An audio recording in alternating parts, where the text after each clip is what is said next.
In this video, I'm going to show you how to capture clinically useful images with the EVA system. But first, let's clarify, what is a clinically useful image? These images are in focus and without signs of movement. The cervix is clean from mucus and blood and positioned in the center of the image. All of the cervix face can be seen without shadow or reflection from the light source.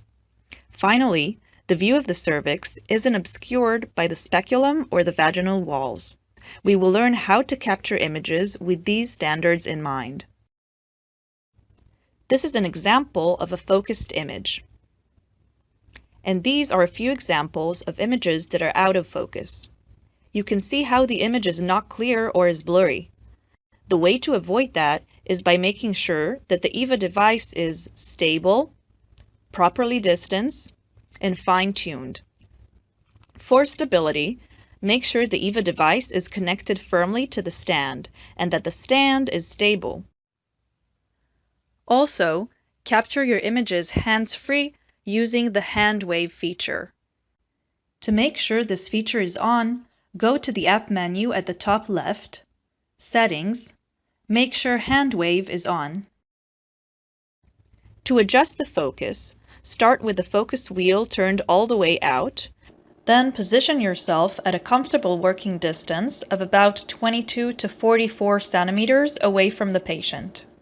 Once properly positioned, and if needed to, you can adjust the focus manually by turning the focus wheel to the right or to the left. Now that we know how to focus an image, it is important to learn how to properly position the cervix as well. A properly positioned cervix means that the os is centered, the cervix fills the entire screen, all four quadrants are illuminated, and the vaginal walls are retracted. To do that, we first need to ensure that we are capturing images at the correct angle. We do this by adjusting the EVA device so that the lens is positioned directly at the cervix. We know we have the correct angle when the cervical os is in the center of the screen, and that on the screen you can see all four quadrants of the cervix. Here's an example of an image captured at a wrong angle. In some cases, this would require adjusting the speculum to better visualize the cervix, or adjusting the cervix itself with a cotton swab or stick. Once we have the correct angle, we want to make sure that all of the cervix and nothing but the cervix is in the image. Sometimes it's hard to get just the cervix in the image in a focused way because the woman's cervix requires that we position the EVA device further away from the patient. If that's the case, you can zoom in by pinching the screen like on your phone. You need to also verify that all four quadrants of the cervix are fully illuminated and without glare or reflection. Here's an example of an image captured without proper illumination.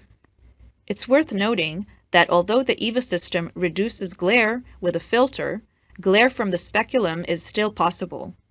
If this is the case, reposition the device and/or the speculum until there is less glare. Finally, we need to also make sure that the speculum is not taking up a large part of the screen and that the vaginal walls are retracted. To do that, make sure you are using the proper size speculum. If the patient has thick vaginal walls, you may want to consider using a vaginal retractor as well. So there you have it. Join me for the third and last video, which will give a quick review of the full examination. To sum up, let's incorporate these guidelines in an examination. Once the patient is ready on the examination table, pull the system in between your legs and adjust it top to bottom. Focus wheel out, illumination on. Roll the stand to a comfortable working distance of approximately 22 to 44 centimeters away from the patient.